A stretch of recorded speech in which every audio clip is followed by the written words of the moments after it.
devil. He has been one of the biggest antagonists since, well, the beginning of everything. If you have never read the Bible, I'm here to tell you, he is the first big bad. Now, in modern pop culture, he is easily one of the biggest baddies out there. You can have your Darth Vaders and your Jokers, your Lokis and your Thanos, but when you mention the devil as being an actual evil character in a story, then you truly have an evil character in that story. In this battle of who did it best, I am looking at the character of the devil and how he is portrayed in a particular format. Different versions of the character have been given life by actors who see him slightly or even drastically different. He's been in comic books, cartoons, books, TV shows, and movies. Heck, he might be under your bed right now. You never know.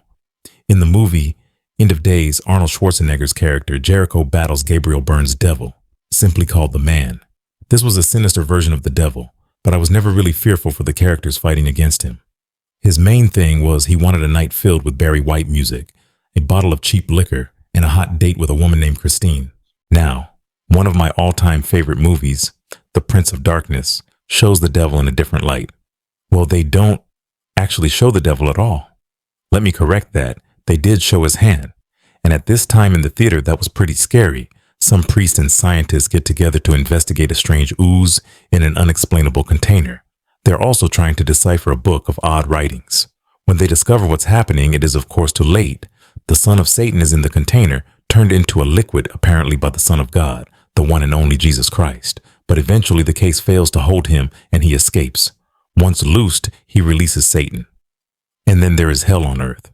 Except somehow the humans of the future send a message back to our time to save humanity. This was a really good telling of the devil on earth. Then, along came Constantine. Well, not that one, though it was a closer interpretation to the Hellblazer comic that we fell in love and hate with the character of John.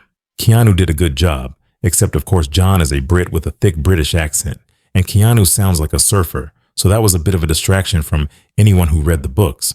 And again, the presence of hell here, but the actual devil didn't show up until the final moments of the movie. But wow, those few moments made you think John was done for. Not a bad interpretation. The angel Gabriel was the best attraction to this movie to me though, played by the incredible Tilda Swinton. Next on my list is the devil's advocate. Keanu is in this one also, but as a down south lawyer who gets the chance to work for a firm in the big city. Actually, I'm not sure if it was Chicago or New York. I'm pretty sure it was New York, but I am just going to call it the big city to be sure. The devil in this one, unlike the last few, is a main part of the story. He is masterfully played by Al Pacino. As it turns out, the devil has a child that he needs to submit to him and his evil ways to that he can begin his hell on earth tour. But being the son of Satan makes him fairly strong and he resists. So the devil turns the proverbial screws on his son, Kevin, and this is the plot: can the devil turn his son? Which confused me because Kevin isn't really an evil dude, just a lawyer trying to make it. But in the end, it shows that even if the devil loses, he can simply restart the game and try again, which is, I am guessing, supposed to be the scary part. The devil never stops, and the devil is always out there. Now we come to my personal top 3 on-screen depictions of the devil. First, Satan or Lucifer in the TV show Supernatural. He was truly terrifying and powerful. The devil is God's opposite. Not nearly as powerful, but known to be the second most powerful entity in all of creation. So a pretty powerful dude. In the show, he displays his power by killing several so-called gods of other religions. He kills Ganesh, Mercury, Isis, Baron Samedi, Balder, Zhao Shen, and All-Father Odin in the episode called Hammer of the Gods. He beat archangels and even another version of Michael in another dimension.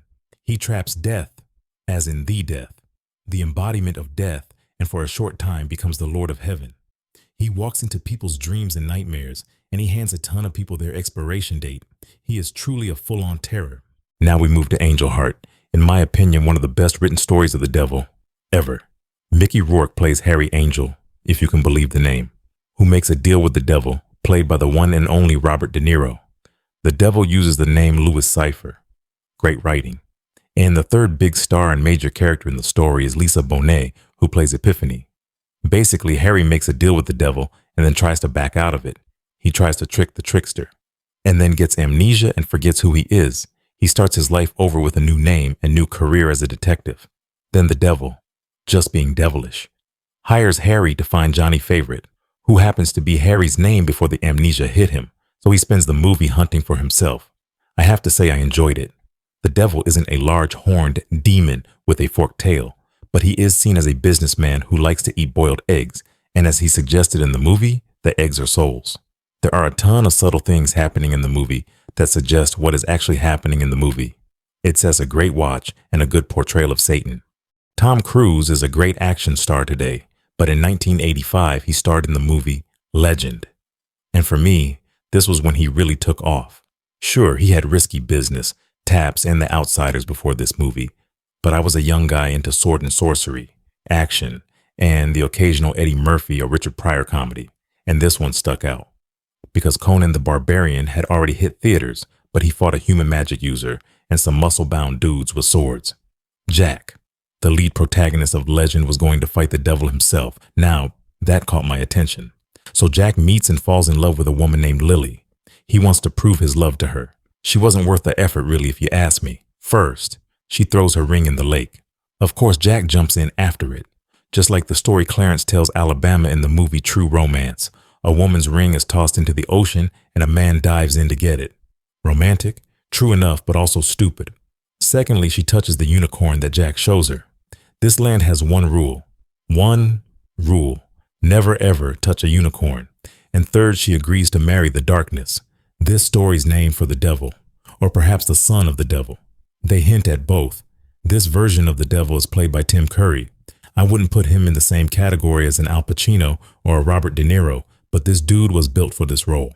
His distinctive voice was a major reason I enjoyed this version. He was evil in a nonchalant way. He wanted to create total darkness.